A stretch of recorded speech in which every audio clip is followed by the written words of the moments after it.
हाँ जी, good morning class. Last मैंने polling लिखाया था कल के लेक्चर में, उसमें कॉपर की रिफाइनिंग के संदर्भ में था, उसके रिलेशन में था। अब लिखिए electrolytic refining of copper. Electrolytic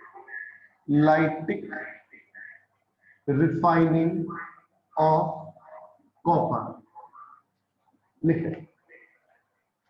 In this method,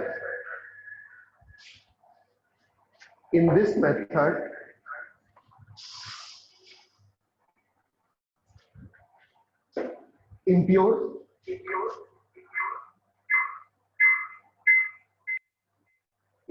copper act as anode, while pure copper act as cathode. impure copper है एनोड एंड प्योर कॉपर है cathode. And electrolytic solution is of aqueous copper sulfate.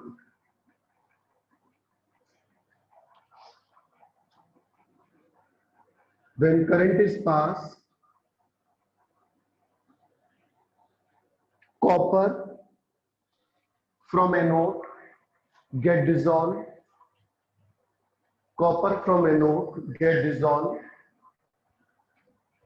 and deposited at the cathode.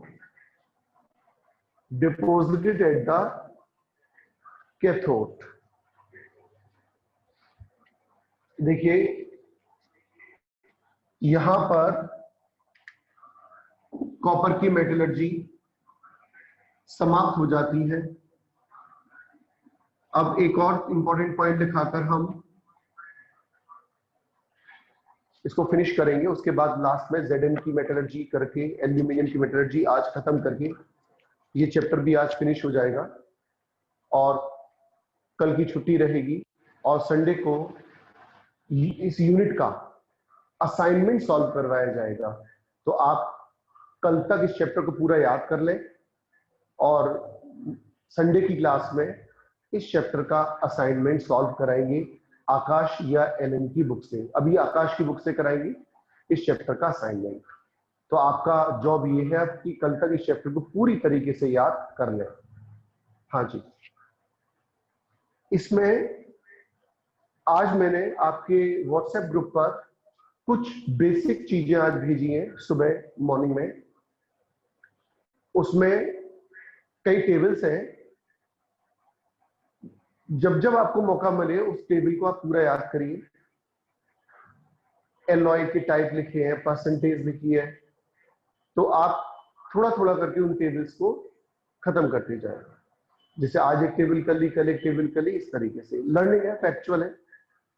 तो आज हम इस chapter को finish करेंगे और next class से नया चैप्टर हमारा शुरू हो जाएगा, पी ब्लॉक एलिमेंट्स। आप लिखें, हेडिंग डालें, copper from low grade. Low grade का मतलब कि ऐसा ओर जिसमें कॉपर की परसेंटेज कम है। Copper from low grade ores. Copper को हम लो ग्रेड ओर से एंड स्क्रैप से कैसे रिमूव करेंगे। स्क्रैप क्या होता है? आप लोहा मंडी चले जाइए, जहां लोहे का पूरा बाजार है, वहां पर लोहे की छोटी छोटी और कॉपर की छोटी छोटी लाइक शीट्स पड़ी रहती है, बेकार की शीट, उन्हें कहते हैं हम स्क्रैप। तो लो ग्रेड ओर से या स्क्रैप से कॉपर को कैसे प्राप्त करेंगे ये मुझे लिखाना है। लिखिए, copper is extracted by, Lakshmi ji आप तो स्वयं लक्ष्मी है, जल्दी आइए। copper is extracted by hydrometallurgy. Copper is extracted by hydrometallurgy from low grade ores. It is leased out. Leaching में आपको सिखा चुका हूं already. It is leased out मतलब लीचिंग करी जाइए. It is leased out using acid और bacteria. Bacteria क्या करता है कि जो भी कॉपर के साथ इंप्योरिटी प्रेजेंट होती है, जिन पर बैक्टीरिया अटैक कर सकता है, उनको एक लंबे समय तक 3-4 महीने के अंदर उनको गला के अलग कर देता है. जैसे कोई ऑर्गेनिक इंप्योरिटी प्रेजेंट है तो बैक्टीरिया उन पर काम करके उनको हटा देगा. लीज्ड आउट यूजिंग एसिड और bacteria. Full stop. When copper is treated with an acid, when copper is treated with N acid, ये अक्षर भी अक्सर लेट आता है. When copper is treated with an acid in the presence of air, it goes into the solution as cupricine. Cu plus 2H positive, ये तो acid से आया होगा, plus oxygen from air give cupricine plus H2O.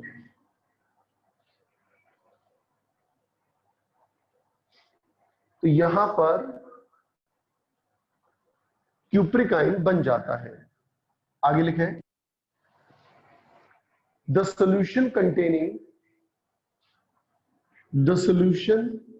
Containing cupric ion is treated with hydrogen gas और iron. To get pure copper.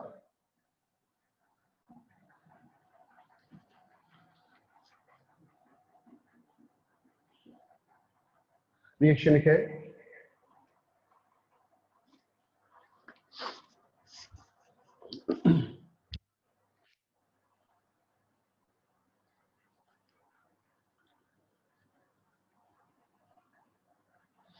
तो बड़ा ही आसान method है कि जैसे मान लीजिए मैंने लिखा कॉपर है ना, और उसकी रिएक्शन कराई HCl के साथ और ऑक्सीजन की प्रेजेंस में, तो मान लीजिए बना होगा क्यूप्रिक क्लोराइड प्लस H2O. तो यहाँ पर जो कॉपर है जिसकी ऑक्सीडेशन स्टेट 0 है वो क्यूप्रिक आयन में आ जाता है, और फिर इस क्यूप्रिक आयन का स्ट्रॉन्गर रिड्यूसिंग एजेंट की हेल्प से रिडक्शन करवाकर प्योर कॉपर में चेंज कर लेते हैं. तो बड़ा ही आसान मेथड है. यहां पर कॉपर पूरी तरह से समाप्त हो चुका है. अब हम नया आर्टिकल स्टार्ट कर रहे हैं, मेटलर्जी ऑफ Zn. आज मुझे उम्मीद है कि ये चैप्टर फिनिश हो जाएगा. ये Zn की मेटलर्जी आ रही है, इसके बाद लास्ट आएगी एल्यूमिनियम की, जो एनसीईआरटी में भी दे रखी है. मैं पिछले कई दिनों से आपसे कह रहा हूं कि साथ साथ एनसीईआरटी करते जाइए. जैसे जैसे जो जो टॉपिक आ रहा है, ये टॉपिक एनसीईआरटी में नहीं होगा Zn का, लेकिन अगला आर्टिकल एल्यूमिनियम वाला एनसीईआरटी में होगा. Metallurgy of Zn, important ores. Table में मैं काफी सारे ओर्स के लिखा चुका हूं. आप स्वयं लिखने का प्रयास करें जो जो आपको आता है. जिंक ब्लेंड देख लो, नोट्स में लिखा हुआ है. कैलामाइन देख लीजिए, नोट्स में लिखा होगा calamine. Zincite, fourth franklinite, franklinite. नाइट, इसमें कैलामाइन, जिंक ब्लेंड, जिंकाइट तो करने ही करने हैं। एक और कर लो, विलीमाइट, विलीमाइट, विलीमाइट। तो जिन जिन के फॉर्मूले आपको आते हैं वो लिखते जाइए। जिंक ब्लेंड, ब्लेंड होता है शब्द सल्फाइड के लिए।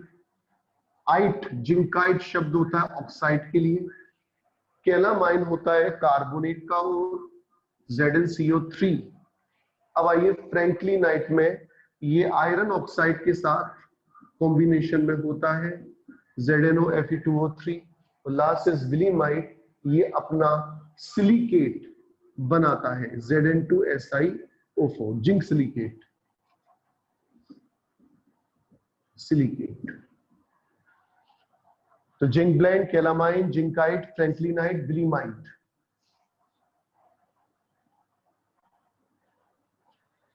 लिखे,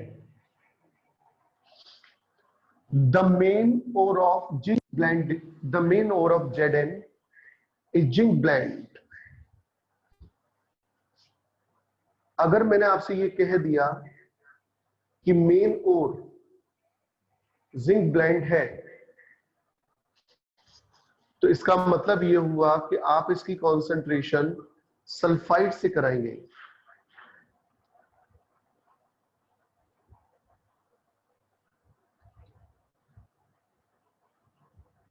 एक से ना अटेंडेंस दिए, काफी कम बच्चा है। बोरा, आशी, अभिलाषा, अक्षत, अंबिका।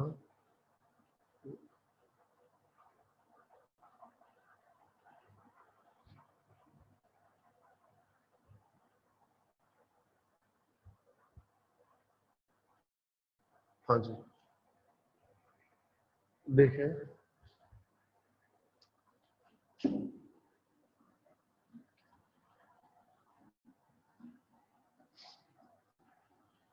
लिखिए, the main ore is zinc blende. This ore is concentrated by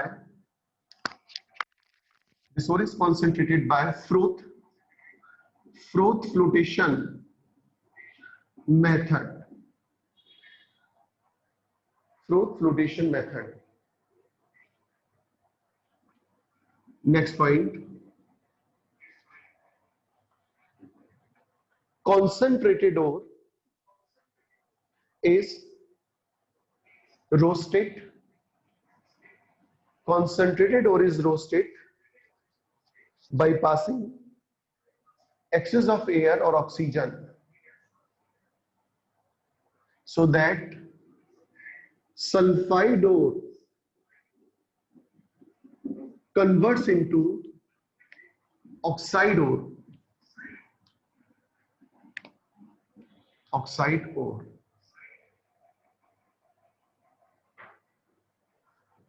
तो यहां पर सल्फाइड और ऑक्साइड ओर में कन्वर्ट हो जाता है। एक बार रिपीट कर देंगे प्लीज। आगे लिखे, sulphur dioxide produce is used, sulfur dioxide produce is used in the manufacture of sulfuric acid, the manufacture of sulfuric acid in contact process, in contact process.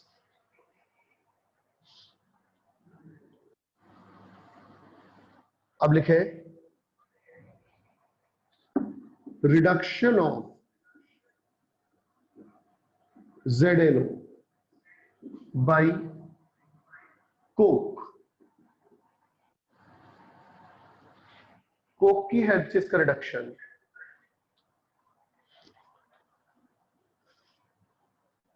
ZnO get reduced by coke, ZnO get reduced by coke at around 1673 Kelvin temperature. ZnO plus C gives Zn plus CO.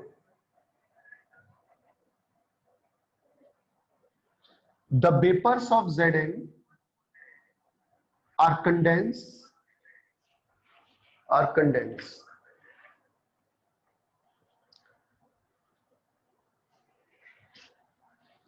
Heading डाले refining of Zn, refining of Zn,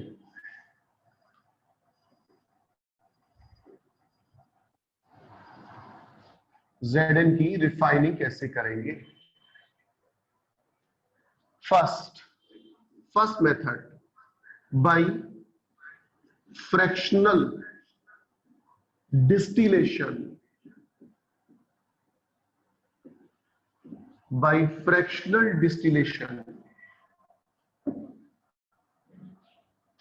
लिखे impure Zn contains,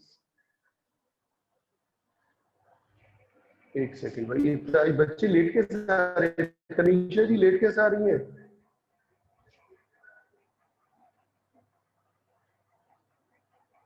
अभी आज attendance लूंगा तुम्हारी, आज ऐसा लग रहा है एक दो बच्चे एब्सेंट हैं और लेट भी आ रहे हैं।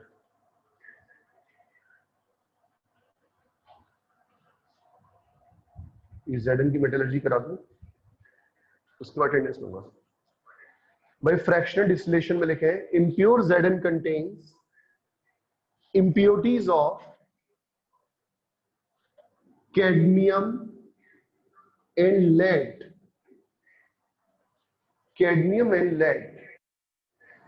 यहां कैडमियम के सामने उसका बॉइलिंग पॉइंट लिख दीजिए दोनों का, थोड़ा यह ध्यान रखना क्योंकि बॉइलिंग पॉइंट की जरूरत पड़ेगी। इसका है 1073 केल्विन कैडमियम का, और एक और है मेरे पास लेड 2024 केल्विन।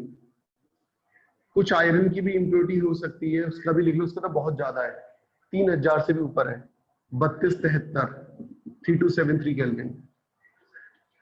मतलब आप यूं समझो कि Zn जो है, जो इंप्योर है, उसके अंदर बेटे 3 तरह की इंप्योरिटीज हैं, कैडमियम की, लेड की और आयरन की। 3 तरह की इंप्योरिटी इसके अंदर प्रेजेंट है। और आप यूं समझें कि जो Zn है उसका बॉइलिंग पॉइंट होता है 1183 केल्विन अप्रॉक्स। तो आप देख पा रहे होंगे कि सबके बॉइलिंग पॉइंट में अच्छा खासा डिफरेंस है। फ्रैक्शनल डिस्टिलेशन मेथड कब यूज होता है? जब बॉइलिंग पॉइंट में डिफरेंस हो। लिखो अब आगे, एक बार फिर से बोल दे रहा हूं, impure Zn contains impurities of cadmium, lead, iron। ये सब बॉइलिंग पॉइंट आपने नोट कर ही लिया। The impure metal, श्रीधर शाबाश, आओ लेट आओ तो मैं बताता हूँ अभी क्लास के बाद। कितना लेट आ रहे हैं बताओ? 15 minute.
Hello hello,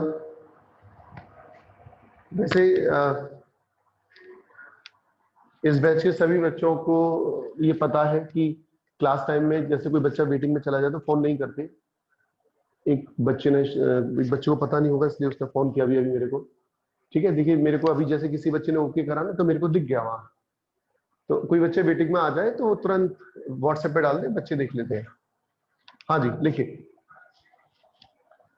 the impure metal is distilled, the impure metal is distilled when vapours of Zn and cadmium, vapors of Zn and cadmium mixture are obtained, leaving behind less volatile lead and iron, leaving behind less volatile lead and iron. Now, by using the same distillation method, cadmium is removed from Zn. देखिए कितना आसान method है, बहुत ही easy. Fractional distillation method boiling point पर आधारित है। सबके बॉइलिंग पॉइंट में अंतर है, इन दोनों के बॉइलिंग पॉइंट काफी डिफरेंस रखते हैं। तो जब आप गर्म करोगे तो कैडमियम और Zn दोनों की वेपर्स बन गई, उनको अलग कर दिया इन दोनों से। उसके बाद फिर सेम प्रोसीजर यूज किया गर्म करके, तो कैडमियम ज्यादा वोलेटाइल है क्योंकि इसका बॉइलिंग पॉइंट कम है, ये अलग हो जाएगा, ये रह जाएगा नीचे। देखिए तो ये था रिफाइनिंग ऑफ Zn में first method. Second method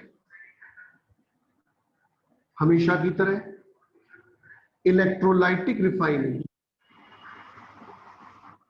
electrolytic refining.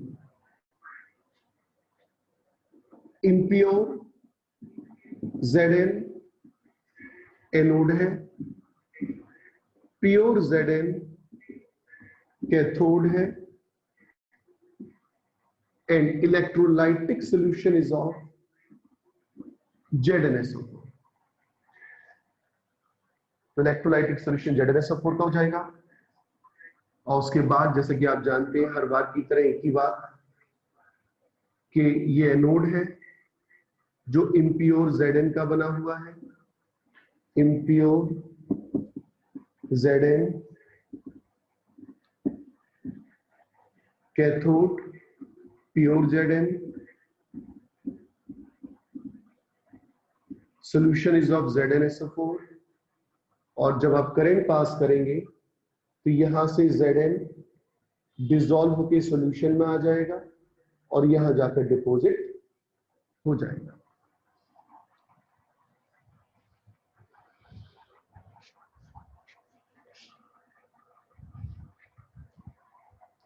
Shridhar Nehru ji class के बाद संपर्क अवश्य कर लें।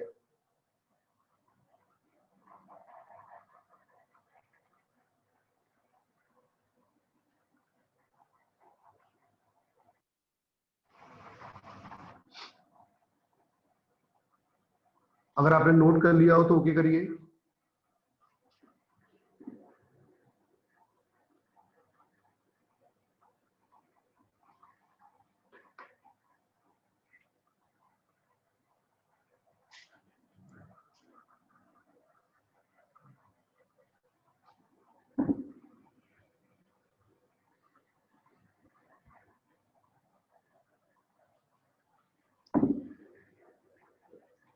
हाँ जी बच्चों, Zn की मेटलर्जी की आखिरी दो बातें लिखिए। पहली बात है, कुछ स्पेशल पॉइंट मैं आपको लिखा रहा हूं, स्पेशल फॉर्म्स ऑफ Zn। ये स्पेशल फॉर्म ऑफ Zn आपको ऑर्गेनिक केमिस्ट्री में ज्यादा दिखती हैं। क्या है special form of Zn? Fast. आपने जरूर सुना होगा ऑर्गेनिक केमिस्ट्री में रिडक्शन की रिएक्शन में जिंक डस्ट। जिंक डस्ट क्या होती है वो लिखवा रहा हूं। ये रिड्यूसिंग एजेंट है।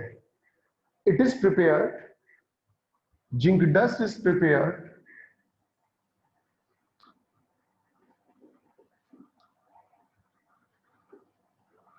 zinc dust is prepared by melting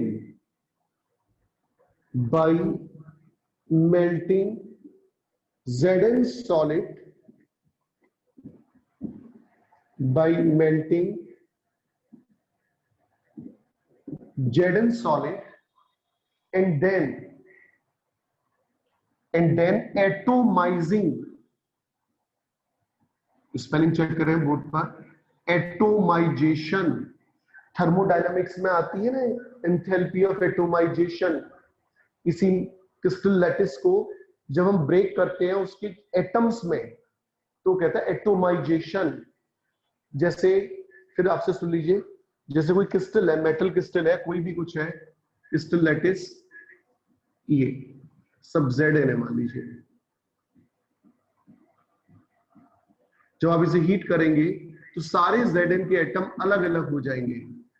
तो किसी क्रिस्टल लैटिस को उसके एटम्स में ब्रेक करना एटोमाइजेशन कहलाता है।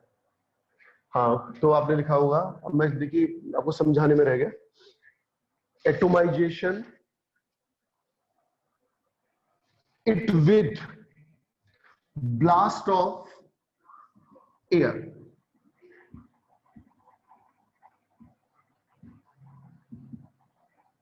तो आप देखिए जिंक डस्ट क्या है। Zn सॉलिड को उसके मेल्टिंग पॉइंट पर मेल्ट करके पिघला लीजिए, लिक्विड फॉर्म में आ जाएगा। उसके बाद उसमें तेज एयर को पास करिए तो Zn एटम अलग अलग हो जाएंगे। अरे आप ऐसे समझ लो जैसे आपने कार की धुलाई होते हुए देखा है, कार वॉशिंग, तो वहां कितने हाई प्रेशर से वो पानी का ब्लास्ट होता है, पानी को फेंका जाता है कार के ऊपर या जो भी स्कूटर वगैरह है। तो वो एटोमाइजेशन का प्रोसेस ही है। उसमें और आप थोड़ा सा तेज प्रेशर डाल दो तो एटम्स अलग अलग हो जाते हैं, तो उसे कहते हैं एटोमाइजेशन। तो जब आप तेज एयर को या तेज पानी की धारा प्रवाहित करोगे तो वहां एटोमाइजेशन हो जाता है, एटम्स फॉर्मेशन हो जाता है। तो जिंक डस्ट जो बनती है वो बहुत ही शानदार रिड्यूसिंग एजेंट होती है, are reducing agent. Second, granulated zinc, ये सब कुछ भी एनसीईआरटी में नहीं होगा। Granulated zinc, it is prepared by pouring molten Zn into cold water।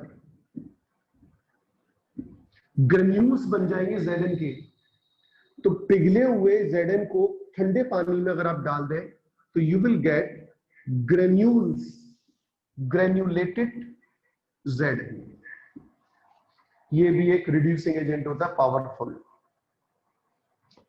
तो ये दो स्पेशल फॉर्म्स मैंने आपको बताई Zn की। इस चैप्टर का last article, metallurgy of aluminium.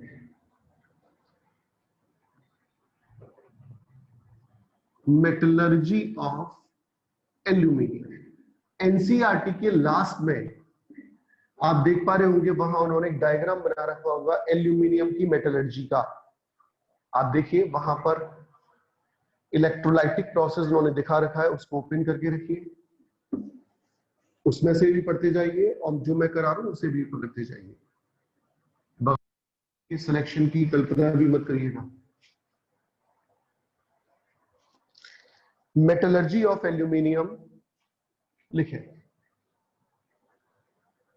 Aluminium is extracted from bauxite ore Al2O3.2H2O।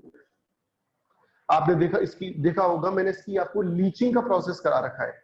वैसे ऐसी मेटलर्जी है जो राइट फ्रॉम 10th क्लास आने लग जाती है ना, तो फिर भी आपको करना चाहिए क्योंकि एनसीईआरटी में दे रखा है। लिखिए electrolysis of fused alumina Al2O3। Leaching के प्रोसेस आप इसके ऑलरेडी देख चुके हो, इसलिए दिखाने का दोबारा बेकार है। Electrolysis of fused alumina Al2O3 लिखे।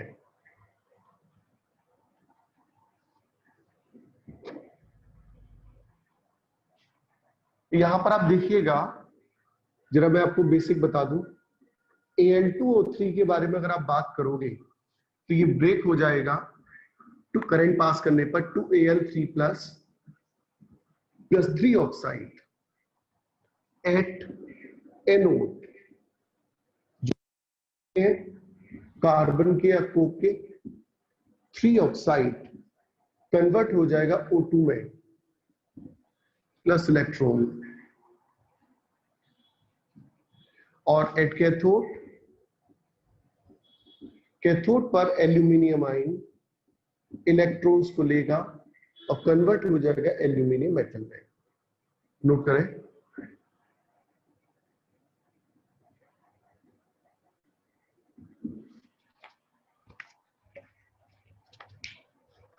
आदित्य आज लेट कैसे हो गया?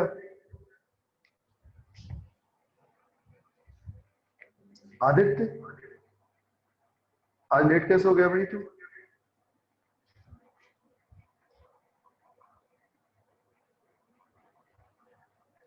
अच्छा अभी ज्वाइन कर रहे हैं, अभी ज्वाइन किया नहीं है।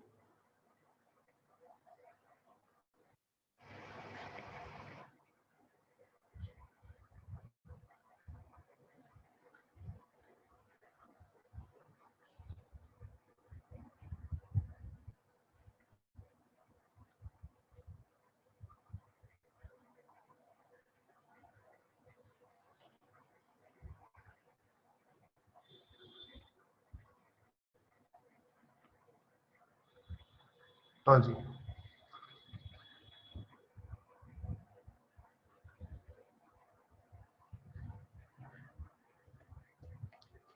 हाँ हाँ हाँ, यहाँ पर बिल्कुल सही कह रहे हैं, कैथोड पर 6 इलेक्ट्रॉन आ जाएगा। लिखिए